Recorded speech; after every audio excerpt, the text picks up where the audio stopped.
Olá, eu sou a Fernanda Faveron e esse é o OnConecta, o podcast da área de oncologia da Eurofarma. Sejam todos muito bem-vindos a mais um episódio aqui com o Dr. Rodrigo Turati, a doutora Renata Gobato, para continuar o nosso bate-papo falando sobre tumor de cérebro, câncer de cérebro, já que estamos no mês de maio, maio cinza, com a campanha Abra-se e Abrace essa causa. Sejam bem-vindos novamente. Obrigada. Prazer tê-los aqui. Muito obrigada. Prazer é nosso de poder continuar essa conversa que estava tão proveitosa, continuar essa discussão com o meu colega, Rodrigo. Prazer estar aqui de novo com vocês, né? Doutora Renata. Vamos continuar informando a população como a gente puder. Com certeza, o primeiro episódio já foi um sucesso e eu queria saber de vocês quais são os outros profissionais, né, que estão envolvidos durante o tratamento desse tipo de tumor. O paciente com tumor cerebral é um paciente muito complexo e que na equipe de assistência a gente tem muitos profissionais envolvidos, né? Então, sempre temos nós, neurocirurgiões, que estamos ali, mas a equipe, a gente fala que é uma equipe multidisciplinar, né? Então, a gente vai ter os oncologistas clínicos, que eles vão cuidar muito mais da parte clínica, escolher remédios quimioterápicos, eles que têm esse know-how. E aí envolve muitos outros profissionais, né? Como a gente falou antes, o tumor cerebral ele tem características específicas de dar alguma sequela neurológica, perda de força, linguagem, às vezes uma questão de deglutição. Então a gente faz um trabalho muito conjunto com o pessoal da fisioterapia, para uma parte de reabilitação, né? Então, mesmo que o paciente às vezes não tenha uma sequela neurológica de força, só dele ficar acamado depois de uma neurocirurgia, ficar um tempo no hospital, um paciente vai precisar de uma reabilitação, ainda mais pacientes mais idosos, né? Às vezes só o tempo de hospital já é suficiente para perder massa muscular. O pessoal da fonoterapia, então, tanto uma questão de deglutição, porque muitas vezes, dependendo dos nervos que envolvem, o paciente pode ter uma dificuldade depois para se alimentar, então eles entram aí, e tanto também na reabilitação da linguagem, né? Outro profissional que é fundamental em todo esse processo é o psicólogo. Né?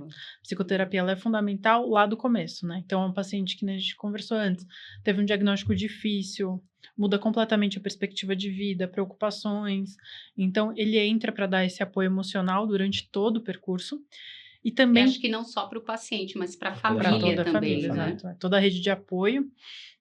E também não só da parte do apoio emocional, às vezes é muito importante da gente, antes da cirurgia, conseguir acessar qual é o status cognitivo basal desse paciente, para a gente depois ter uma comparação, né? O neuropsicólogo vai ajudar a gente nesse processo. Além disso, a gente tem os nutricionistas, que são fundamentais, porque é um paciente que às vezes vai ter uma dificuldade de alimentação, é um paciente que está em processo de quimioterapia, radioterapia, tem a cicatrização da cirurgia, que a gente precisa de um aporte nutricional adequado, então tem os nutricionistas. A gente tem toda a equipe quando o paciente está no hospital, então enfermeiros, técnicos de enfermagem, que a gente fala que eles que cuidam muito mais do paciente do que a gente, né? A gente vai lá... A gente é só uma pontinha. Exato. Só a neurocirurgia é uma parte... Os enfermeiros, eles estão ali a gente, 24 horas. Na linha de frente, com o paciente, com a família, né? Recebem as revoltas, né? Que acontece de ruim, de não. Eles são fundamentais, né? Não, e é muito importante, né, o cuidado deles, assim, o carinho. Sim. Isso faz diferença. Total. Com certeza. E também essa comunicação entre as equipes, porque, por exemplo, a gente fala vamos operar, na hora que a gente fala vamos operar, a gente está submetendo o paciente ao risco de, por exemplo, ter uma infecção de ferida, de não cicatrizar, e isso vai retardar radioterapia, por exemplo. Não pode irradiar enquanto não tiver completamente cicatrizado. E também operar durante a radioterapia é ruim, porque não vai fechar. Olha entendeu? Só. Então, a gente precisa... Sim. Né, hospitais e às vezes tem... você não tem muito tempo, né, para esperar uma cicatrização. Então, aí que é esse jogo e essa conversa multidisciplinar. Oncologista, radioterapeuta, tá? O status neurológico do paciente, expectativas, né? Precisa ter essa conversa para a gente decidir o passo a passo, todos juntos. Qual vai ser o melhor caminho, quais passos vão ser mais seguros para esse paciente. Vamos Até minha abordar. segunda pergunta aqui era sobre isso, né? O papel do oncologista clínico no cuidado após a cirurgia, né? Qual que seria esse Pegando um cuidado? gancho do que o Rodrigo estava falando, né, sobre a gente entender o melhor momento, conseguir juntar todas as equipes, duas coisas muito importantes que a gente tem quando a gente tem centros oncológicos, a gente tem o que a gente chama de tumor board. Então, a gente reúne todos os profissionais que estão cuidando daquele caso, né? Então, junto oncologista, neurocirurgião, radioterapeuta, e aí todo mundo junto vai discutir qual é a melhor proposta. Então, a gente às vezes chega e fala assim, eu acho que precisa operar. Mas aí vai vir um oncologista e falar, acho que não é esse momento, eu quero tentar outra quimioterapia primeiro. Né? Então, é muito importante isso, que é uma coisa que está muito presente, principalmente nos centros oncológicos, que eu acho que faz toda a diferença no tratamento do paciente, além das visitas multidisciplinares, que a gente chama, né? Então, quando o paciente está internado, existe um momento de reunir toda a equipe e traçar quais são os objetivos para aquele paciente, o que é prioridade neste momento ou não, né? E aí, sobre o papel da oncologia... E com certeza é isso, né? Frente a uma doença que às vezes tem um prognóstico ruim, a chance da melhora é essa interação toda da equipe para o paciente. Então, o oncologista é fundamental, né? Porque nós somos muito mais técnicos. Nós vamos ir lá, fazer uma ressecção, pegar um pedacinho, dar uma biópsia para poder dar nome para aquilo. O oncologista vai pegar, vai olhar o nome e o sobrenome, como a doutora Renata falou no outro episódio, para poder definir qual a melhor linha de tratamento para esse subtipo de tumor. Esse aqui é melhor irradiar, esse aqui é melhor fazer a quimioterapia, esse aqui vai fazer os dois, vai fazer esse primeiro, esse aqui é quimioterapia com X, esse aqui é quimioterapia com Y por tanto tempo. Então, realmente quem está comandando o caminho é o oncologista, né? Ele está lá todo dia, ele vê o segmento clínico, ele está lá sempre com o paciente, vê como é que está indo a quimioterapia, está dando evento adverso no paciente, ele está respondendo bem ou não. E muitas vezes o paciente volta para a gente com um oncologista já falando, recidivou, eu quero que opere, entendeu? E assim, muitas vezes a gente segue o que ele quer, porque ele está seguindo, fazendo tratamento, fazendo a quimio, vendo a evolução, e eles são muito abertos para a gente conversar, falar, olha, operar novamente, ele está bem desse jeito. A gente já fez uma ressecção no limite funcional. Mas voltou. Aí vai ressecar e aí o cara vai acordar pior. Né? E aí a gente acaba avisando, aí tem uma conversa de mão dupla, né? Eu acho que é melhor não, assim... de entender que não existe uma hierarquia, né? Quando a gente está falando de todos esses profissionais. É um trabalho horizontal e conjunto, né? Sempre visando o que é melhor para o paciente. E junto com o paciente também, né? Com Porque certeza. às vezes ele não quer... Que, na verdade, ele é o principal, né? A gente está falando, né? A gente pode falar, mas o paciente, ele é o dono do próprio tratamento, né? Então, a gente precisa entender o que faz sentido na realidade, dentro dos valores do paciente. E o que a gente fala hoje é da decisão compartilhada, né? Então, antes tinha uma medicina que era muito paternalista, que a gente fala, né? Então, o médico determina qual é o tratamento e ponto final. E hoje não, a gente tem uma abordagem que, na verdade, o paciente, ele pode sim estar esclarecido, né? Nossa função, na verdade, é esclarecer o paciente, dar informações suficientes para ele conseguir tomar a decisão que faz sentido no contexto de vida dele, dos valores que ele tem. Sim, e esse até, essa que a gente estava falando de recidiva, né?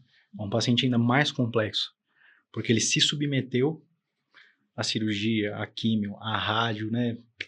E aí tem a frustração de voltou a doença, recidivou, cresceu de novo. Então ele já vem... com risco fazer uma cirurgia, ficar sem algum movimento. Passou tão mal na químio, enfim, passou por N coisas e sofreu tudo aquilo e assim, poxa, não adiantou, né? Como é que você propõe esse novo caminho de sofrimento para o paciente?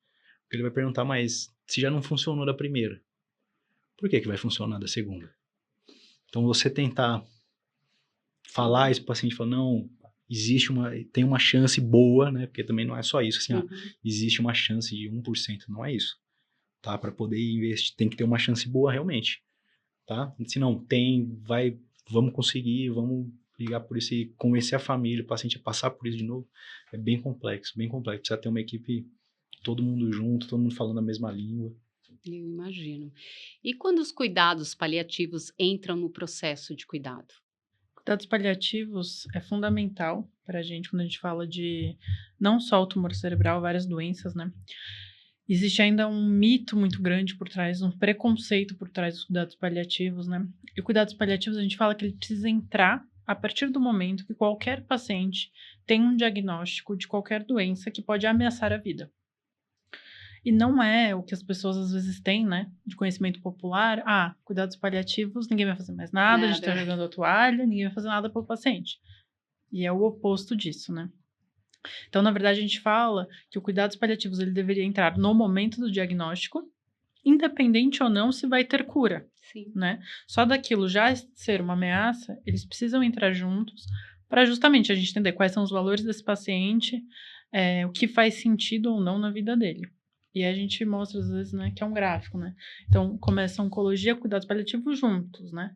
E aí, a linha de abordagem do tratamento, ao longo do tempo, né? A oncologia, às vezes, vai diminuindo a sua abordagem, cuidados paliativos vai aumentando. Uhum. Porque o objetivo do cuidados paliativos é a gente melhorar a qualidade de vida do paciente e da sua família, né? Esse é o objetivo, né? Então, assim, independente do estágio da doença, é a gente não deixar esse paciente ter sintomas que não são necessários, né? Então, dor, falta de ar, são coisas que a medicina consegue hoje ajudar muito e controlar. E é essa a função dos cuidados paliativos. Também, que a gente estava falando sobre recidivas, tratamentos que são agressivos, é entender nos valores daquela pessoa e daquela família até onde, né, o que faz sentido sobre os meus valores, né? Quem é essa pessoa, qual o contexto que ela está, e é isso que o cuidados paliativos ele vai abranger, né? E aí é muito importante a gente falar muito sobre isso, porque tem muito preconceito, né? Então, às vezes, a gente quer chamar a equipe de cuidados paliativos, e aí a família ou a pessoa fala, ah, não. Não, Você tá porque falando que já não tem mais jeito, tá isso. desenganado, Mas já vai morrer. né? Que fala. Falaram que ia tratar, mas já vai morrer. Assim, alguns hospitais aqui na cidade de São Paulo têm cuidados paliativos. Uma equipe com residência, né? A maioria não tem. A maioria não investe numa equipe de cuidados paliativos. Porque tem essa recusa por conta dos Sim, pacientes, assim, vai né? cuidar de gente terminal. Entendeu? Eles não pensam no processo desde o começo, igual a Rê tá falando. Que é lá desde o começo, do diagnóstico, da abordagem, para poder lá na frente a família estar consciente, o paciente estar consciente, já ter igual dos seus valores e saber a escolha do caminho que está tomando. Eu acho que uma coisa que o Rodrigo deve ver também na prática é um preconceito dos próprios profissionais de saúde, né? Então, muitos profissionais ainda não entendem qual é a importância dos cuidados paliativos. Muitos profissionais deixam para chamar o cuidados paliativos no momento que realmente já não é o ideal, né? Eles poderiam estar antes, poderiam ter feito muita coisa pelo paciente. É importante dizer também que a equipe de cuidados paliativos é uma equipe multidisciplinar também, né? Não é só o médico. Eles têm toda uma equipe de enfermagem, físio, psicólogo, que faz muita diferença para a família também, né? Então, cuidados paliativos é interessante porque eles não vão ver só o paciente. Eles tratam o paciente e a sua família. Tem que ter uma conscientização da importância, né? Do porquê. Do cuidado desde o começo até o final, né? O preconceito é esse mesmo. Ah, o paciente agora ele tá acamado, com uma sequela grave, não acorda agora, eu vou chamar os cuidados paliativos. Então, a conscientização é maior. Ela é da população, mas ela é dos profissionais. Também dos profissionais. Também. E do sistema, né? Porque não tem nos hospitais, na rede.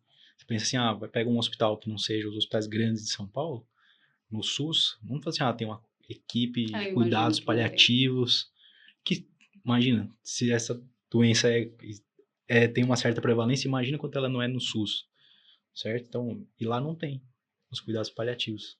Tem em todos, né? Talvez alguns grandes têm. Teria que fazer uma reforma aí mais na educação mesmo, né? Que não adianta, tudo nasce ali na educação, seja na faculdade, quando vocês estão aprendendo, quanto né? Especialidade médica, né? É uma residência médica, cuidados paliativos.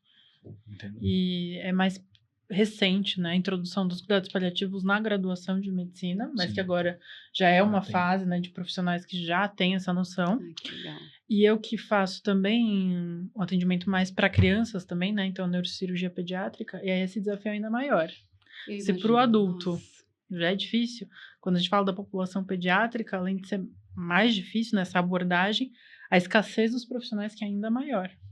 Você não ter mesmo suporte. para abordar uma família dessa, Nossa, né? Porque uma criança que tava Uma- bem, né? Igual esse caso que a gente tava conversando, né, na internet, né? Sim. Uma menina que tava bem, era famosa, Era né? uma influenciadora mirim, assim. eu acho que eu ouvi falar que teve 12 paradas cardíacas, essa Isso, daí, né?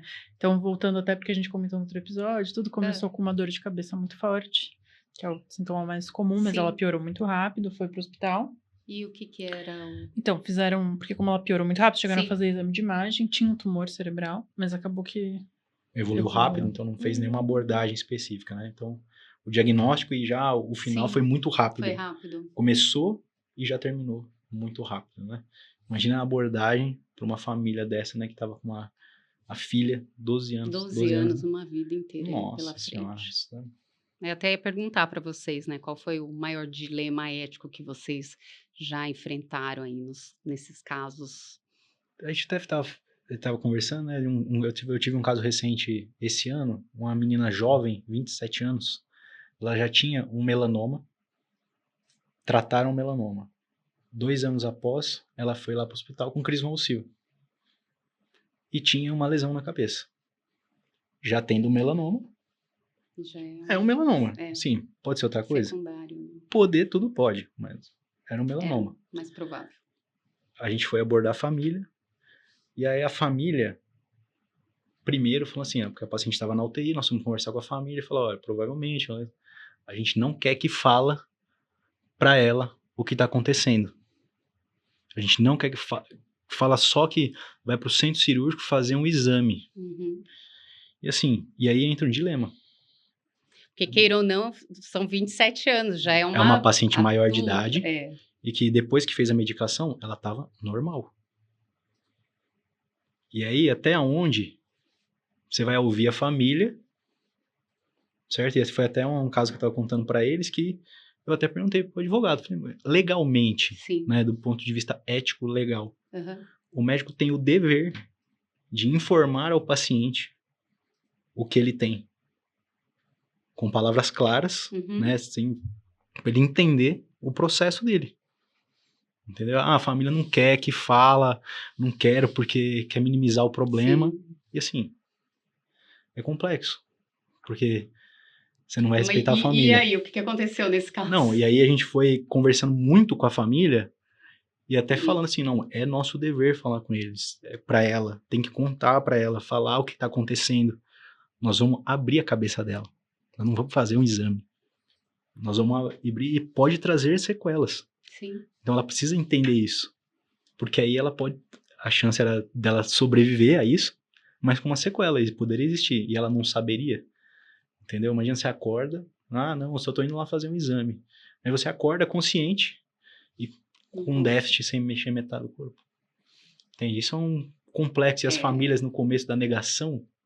E agora imagina com a Rê fazendo isso com a criança. Nossa! Sim. Criança, seus pais falam que não, é não, né? Então, na verdade, é muito complexo, né? Porque, assim, a criança, ela não tem nem o entendimento completo, nem a capacidade de conseguir julgar e escolher, que nem um paciente adulto. Exato. Então, cabe a nós, como profissional, orientar os pais, né? E aí, fazer a decisão compartilhada junto com a família. Mas aí existe um limite, né? Porque a gente precisa zelar pelo cuidado e pelo bem-estar da criança, que é uma pessoa que não ainda tem capacidade de zelar por si própria. Então, a gente teve, por exemplo, dificuldades já, né? A gente teve uma mãe que negava a cirurgia. Só que, nesse caso, a cirurgia estava muito bem indicada e não tinha dúvida que é o melhor tratamento. Sim. Né? E aí, por mais que a gente explicasse, foram diversas conversas, mas a mãe não queria. Às vezes entram questões religiosas também, né? Exato. Que dificulta ainda mais. Só que a gente precisa zelar pela criança que não tem essa capacidade, né? Então, neste caso, foi um caso muito difícil. A gente também teve que entrar na justiça. Quantos anos tinha essa criança? 6. 6 anos. Sim. E aí, no fim, por ordem judicial, a gente operou. Chegou aí polícia no dia da cirurgia. Então, assim, loucura. Existem extremos que acabam acontecendo. E aí, no caso, era a mãe e o pai, assim, os dois? No caso, só tinha a mãe, que era presente. Por mais que a gente explicasse, enfim, mas chegou-se a uma conclusão, a equipe, que era o melhor. Né? E aí você precisa ir para uma instância maior, que vai poder julgar e olhar pela criança. Claro. né? Então é muito difícil, mas não é infrequente a gente pegar os pacientes, que nem o Rodrigo estava contando, que não querem que o paciente tenha o diagnóstico. Então, às vezes, muitos idosos, né, Sim. Eu comum, imagino. como uma pessoa já está mais idosa, eles, não vamos contar para não saber. É muito o que a gente falou, né? Ir conversando com a família e explicar para a família que a pessoa tem o direito, né? Ela tem o direito de entender o que ela tem o direito, às vezes, de querer se despedir, de organizar, de tomar a decisão sobre a própria doença. E de nosso dever de informar, né? Claro. De não, tá bom, não vou falar nada, vou omitir. Se fosse na minha cabeça, eu gostaria de saber, por exemplo. Exato. E aí ele tá falando, é um processo gradual, porque você também não quer quebrar o vínculo com a família, mas aí você tem que ter o jogo de cintura de conversando, e às vezes também se você vai entendendo os motivos da família, e você vai expondo para a família, né? E aí coloca assim, se fosse você, ou o direito da pessoa de, enfim, finalizar os seus próprios assuntos, você acaba conseguindo convencer, né? Maioria, sim. E chegar ali, né? Esses casos que a gente contou, felizmente são os extremos, né? Mas a maioria a gente acaba... A maioria vai bem. A gente estava falando da equipe multi, às vezes também a gente tem as assistentes sociais que conseguem entrar nesses casos, a própria equipe da psicologia vem junto para resolver abordar, esses... Porque às vezes eles falaram de algum jeito diferente que a gente não falou. Sim. Né? Às vezes a gente, por dia a dia, falou algo meio técnico e a pessoa não entendeu e tá se negando e vai lá a assistente social, a psicóloga, aborda de uma outra maneira. A família, não, tá bom, vamos contar que foi esse caso, né? Nós conversamos bastante. E aí a família, não, então tá bom. Vamos conta pra ela antes, né? Porque, tanto assim, tá chegando o dia da cirurgia e o paciente não sabe o que vai abrir a cabeça. Ele tá internado no hospital, tá na UTI. E eu acho que é até uma característica do neurocirurgião, né? Que né, experiência própria, então, a gente vai fazer assim, vai abrir, vai colocar um negócio, bababá. Tipo, falando tudo, às vezes eu olhava assim, tipo... É que eu sou uma pessoa que eu sou curiosa, tanto que eu fui atrás, queria saber como que ia ser a cirurgia e tal. Minha mãe até fala, Fernando, fica procurando esses vídeos aí, mas eu sou assim. Mas muitas vezes as pessoas ficam espantadas, né, com a forma que é passado. Olha, não, a gente vai surrar, vai fazer isso, vai fazer aquilo. Mas acho que hoje a nossa tendência é acessar do paciente o quanto ele quer saber. Porque é isso, tem pacientes que querem saber exatamente o que vai acontecer, onde é que vai ser, tudo certinho. Tem pacientes que falam, prefiro não saber. Tipo, só vou tomar anestesia, acordar e já vou estar boa. Vou acordar com uma cicatriz na cabeça e tá tudo bem. Exatamente. Tem paciente que só quer saber, assim, quanto do cabelo você vai precisar tirar. Exatamente. Essa é uma pergunta clássica que a gente recebe, né? E acho que a neurocirurgia, ela intriga também, porque é uma coisa muito pouco comum. Mesmo entre os profissionais de saúde, né? É uma área muito específica. E eu acho que tem até esse cuidado, né? Porque eu me lembro, né? Eu tenho um corte daqui até aqui. E eu tava indo pro centro cirúrgico e tal. Eu até brinquei com o doutor. Eu falei assim, olha lá o que você vai fazer com o meu cabelo, hein? Que eu trabalho com a minha imagem. Mas assim, tava falando de, né? Se precisasse raspar a cabeça, enfim, tinha que raspar. Mas ele teve um cuidado, assim, absurdo em raspar só o local da cirurgia, do corte mesmo, tanto que hoje ninguém imagina que eu tenho um corte, que, né, não nasce cabelo naquela região mais, mas até eu acho que na recuperação, né, a autoestima do paciente, eu acho que tem um pouco mais essa preocupação de chegar e, não, vamos raspar a cabeça porque vai ser mais fácil pra gente, né? A gente se preocupa muito com essa questão hoje, mesmo porque é a identidade do paciente. Né? Você tirar o cabelo de uma mulher é um estigma, né? E que hoje em dia, com as técnicas cirúrgicas que avançaram, a gente não precisa mais. Não precisa mais, né? Então, assim, tem todo um cuidado, realmente. Mesmo porque é um sofrimento depois para o paciente, né? Fora, assim, você tem que toda hora se lembrar do que aconteceu, as pessoas olharem né? Então, realmente, hoje em dia a gente tira o mínimo de cabelo e essa é uma das maiores preocupações dos pacientes também. Porque é um estigma, Sim. Né? Como é que a pessoa vai olhar para ela e saber, nossa, ó, essa daí tem um tumor cerebral.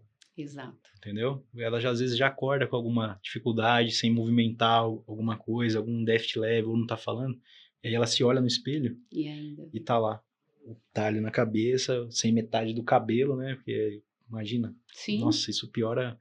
torna angustiante o pós-operatório, né? Exato. Algo que já não é, às vezes, tão bom, fica pior ainda para o paciente e para todos, né? Para a recuperação do paciente. Então, cada vez mais se preocupa com isso, de fazer cortes menores, né, de poupar o cabelo.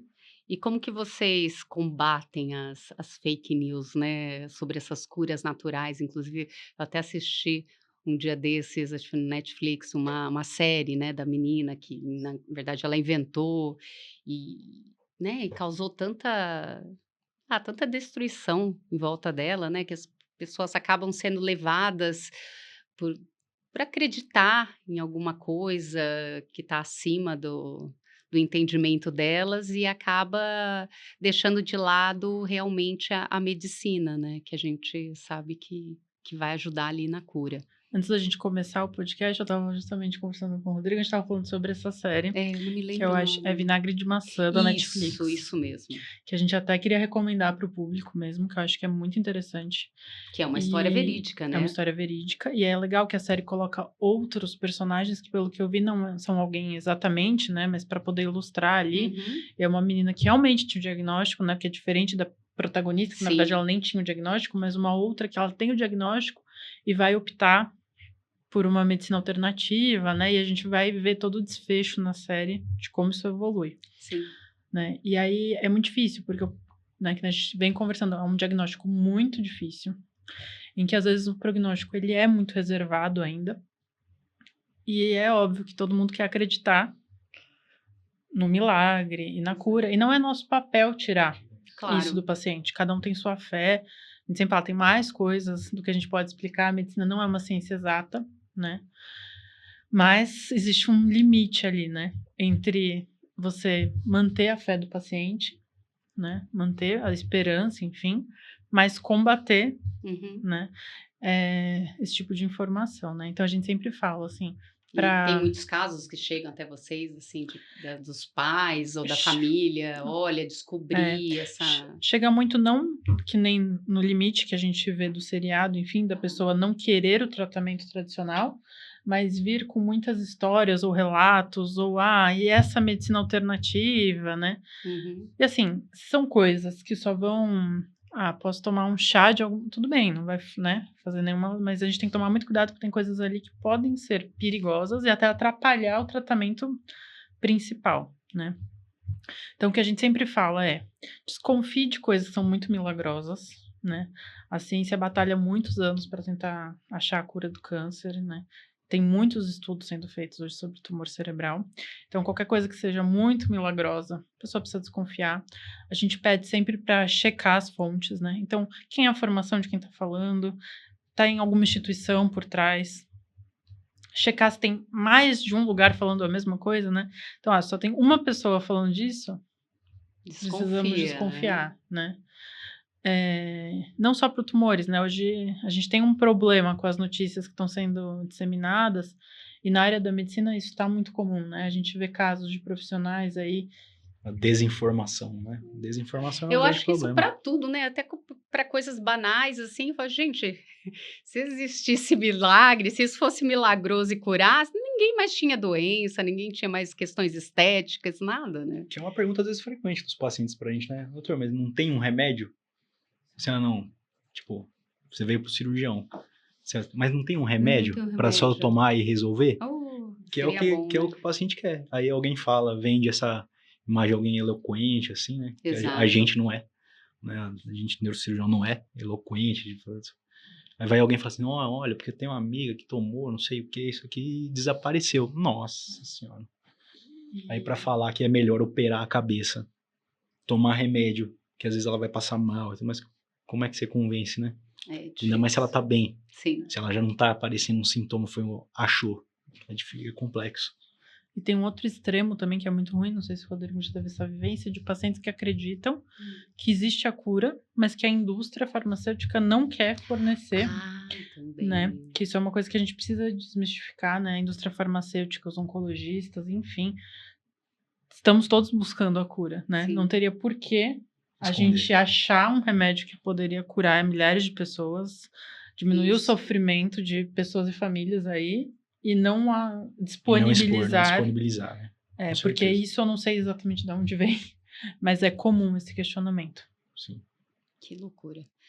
E como a prática clínica com esses pacientes mudou a visão de vocês sobre a vida? A neurocirurgia, por exemplo, existem outras áreas médicas que você opera, vou dar um exemplo só, a cirurgia cardíaca, que às vezes o paciente ele fica muito bom ou ele vem a falecer. Mas porque é um órgão que o coração parou, acabou. As doenças da neurocirurgia, o problema é que elas não matam, elas alejam. Então, a gente começa a ver muita coisa ruim, muito desfecho ruim. Imagina com criança, tava tudo bem, e aí de repente a pessoa tá na cama. Então a gente começa a ver de outras maneiras, como a vida ela é muito boa, né? E que de repente pode acontecer alguma coisa ruim. Né? Assim, a minha família é de médicos, então a gente tinha essa conversa, que meu pai é cirurgião, minha mãe é ginecologista, então a gente sempre teve conversa sobre isso, né? Sim. E você vai conversar com alguém que não teve esse tipo de conversa, é difícil, né? Falar, meu, por que comigo? Aí vem uma negação, aí você vê um sofrimento demais. Você vê uma pessoa que estava bem e definhar na cama, você vê a família acabar junto, entendeu? E a longo prazo, porque às vezes se ela tivesse, sei lá, sofreu um acidente e faleceu, a família passa pelo luto, chora e assim, às vezes consegue levar a vida. Só que se ela continua ali, nossa, você vê a família sofrendo a cada dia, todo dia, beleza, tem uma condição boa, né? E aí o paciente vai viver. Igual, por exemplo, o caso do Schumacher, que aconteceu um caso grave e o cara Tá até tá hoje, vivo. né? E aqui, lógico, graças a Deus não mostra nada disso, né? Sim. Pra manchar a imagem dele, mas imagina Mas a família estão presos ali, né? tão presos a isso, né? E não consegue partir. Não consegue descansar em paz. Nem ele, o paciente, nem a Sim. família. Então isso é ruim. A gente vê isso demais. Né? Então a gente tem que ter uma paz de espírito muito grande. Para não levar para casa. Eu acho que, né, porque são muitas notícias durante o dia, e depois você ir para casa, às vezes lidar com o marido, com a esposa, com os filhos, tudo deve ser realmente Acho que é conseguir fazer esse bloqueio deve ser muito difícil. exatamente o que o Rodrigo falou. Acho que a gente aprende a valorizar pequenas coisas, Sim. minimizar problemas, porque às Exato, vezes né? você tem um problema e fala, nossa, aí você acabou de ver um paciente, enfim, uma situação muito complicada, e você fala, por quê, né? Não, enfim. E eu acho que na neurocirurgia a gente tem a oportunidade de conhecer muitas histórias, muitas famílias, e que vai enriquecendo a sua vida mesmo, né? Você consegue, enfim, ter contato com outras vivências, outras crenças, religiões, outros aspectos culturais que você não teria Sim. acesso, né? Isso acrescenta muito, né? A gente aprende muito sobre resiliência, sobre como a vida, todo mundo sabe, né? Que a vida acaba e quão ínfima ela é. Mas como a gente tem esse contato diário e, né? Acho que é uma coisa que a gente consegue palpar melhor, né? Vivem com mais intensidade, né? Tá muito presente na Tá vida de muito vocês, presente, né? E esse é só o lado ruim assim. que a gente falou, né? Porque também tem o paciente que às vezes não estava andando, não estava mexendo, e você opera e o cara volta a andar, a mexer. Então você também consegue ver esse lado bom. Então isso é bom de ver, de presenciar. Nossa, isso é impagável. Impagável de ver isso. Ou um paciente que às vezes um trauma grave, né? Saindo um pouquinho dos tumores, mas assim, quando a gente consegue intervir de forma rápida e você é um paciente que você consegue voltar ele para uma vida absolutamente normal. Então, assim, tem muitas coisas que são muito gratificantes também na nossa profissão, no dia a dia, que realmente é bom demais. É único, É muito bom. Consome a gente, né? Mas vale a pena. E a gente sabe que a medicina brasileira também está muito avançada, né? Eu queria saber quais são os principais avanços que tem, quais são os próximos passos, se a gente está muito diferente de países mais desenvolvidos. Queria saber de vocês. Da parte de vista, assim, da neurocirurgia, acho que evoluiu muito, né? A gente vem evoluindo. Então, assim, primeiro a gente teve um ganho nos exames de imagem, que foi brilhante. E aí, na parte cirúrgica, hoje a gente tem tecnologias que ajudam a gente, que são excelentes. Então, a gente tem o que a gente chama de neuronavegação, que é como se fosse um GPS, né? Ali na hora. Então, a gente tem uma visão 3D do cérebro do paciente, de onde está o tumor, E a gente tem como se fosse uma caneta, que é exatamente um GPS. Então, eu coloco lá, a gente consegue saber onde a gente está durante a cirurgia. Isso ajuda muito na segurança da cirurgia, ressecção completa. Enfim, é muito bom. Existem marcadores que, às vezes, a gente injeta uma substância na veia do paciente no momento que está induzindo para anestesiar, que ele impregna nas células tumorais, você coloca o microscópio e a célula tumoral brilha mais do que o cérebro. Então, você consegue fazer uma ressecção já direcionada, entendeu? Então, assim, a tecnologia está avançando muito, né? E o que deve vir é os imunobiológicos aí, né? Nos tumores cerebrais, igual já tem para câncer de mama, melanoma. Ainda não tem nada específico para o tumor cerebral. Eu acho que talvez seja o próximo passo, né? Dos oncologistas, né?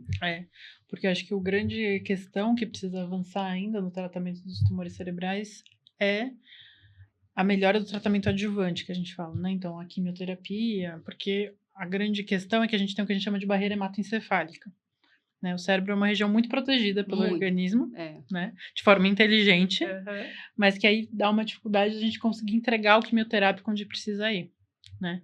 Então, agora a gente tem as nanopartículas que estão sendo desenvolvidas, que é para tentar passar por essa barreira e conseguir entregar melhor o tumor. A gente tem agora os protocolos de pesquisa com vacinas. Olha isso. Para ajudar aí também nos tratamentos dos gliomas, né? E o Brasil, eu acho que a gente tem todas as tecnologias que tem no resto do mundo. Eu não acho que a gente está atrás. O que acontece, que a gente tem que reconhecer no país, é a desigualdade, né? Então, essa tecnologia não vai estar presente e disponível para todos. Mas que ela está aqui. Está aqui, está presente, ela existe, ela é real, né? E o avanço é contínuo, né? Mesmo estando um pouco atrás de outros tumores, de outras partes do corpo, de que, nossa, melhoram muito, os tumores cerebrais estão avançando, tem tratamento, então não pode negligenciar, né? Não enfrentar o problema, tá? Eu acho que pensar que já que eu tô com isso, não vou ligar, deixa para lá e já acabou minha vida, né? Não é bem por aí. Contrário, Gente, não sei nem como agradecer esse bate-papo aqui tão esclarecedor, acho que foi incrível. Doutor Rodrigo, doutora Renata, muito obrigada pela presença de vocês, por todo o conhecimento. E vocês querem deixar alguma mensagem para quem está nos assistindo, quem recebeu algum diagnóstico agora e está perdido? Bom, primeiro eu agradecer a oportunidade de novo da gente falar sobre esse tema. Eu acho que se pudesse deixar uma mensagem, enfim, é para as pessoas realmente procurarem o sistema de saúde, né? A gente tentar não retardar esse diagnóstico, não negligenciar sintomas. Então, falar assim, tá formigando aqui é normal, essa dor de cabeça é normal, é muito estresse, né? Então, assim, buscar o sistema de saúde. Passar que existe hoje muitas opções de tratamento, nem todo tumor cerebral é um câncer, é maligno. Né? E que a gente precisa desmistificar, né? Tirar o preconceito e tirar muito a questão de culpa, ou, né? Ninguém tem culpa, as doenças acontecem, é a vida, né? Mas que a gente pode tratar e melhorar a qualidade de vida, então, para buscar assistência mesmo. Obrigada. Sim, é um prazer estar aqui com vocês, com o Renato, faz tempo que eu não via. Sim, acho que de mensagem para quem tem um diagnóstico de tumor cerebral, vá em frente. Tá? Existe tratamento, os tratamentos são muito bons, inclusive na assistência do SUS, tá? Principalmente cidade de São Paulo, é bom, tá? Então, não desista, vá atrás. Mas vai demorar. Mas se você nunca entrar na fila, nunca vai chegar. Exato. E a pessoa fala, não, eu não vou, porque vai demorar. Mas se não for atrás, nunca chega. Tá? E quanto antes for, melhor é para eles. Então, acho que assim, tem que ir atrás, tem que investir no tratamento, tá bom? Não pode desistir. Tá certo, então. Muito obrigada a vocês e obrigada a vocês também que nos acompanharam aqui e estaremos de volta no próximo episódio. Beijo e até!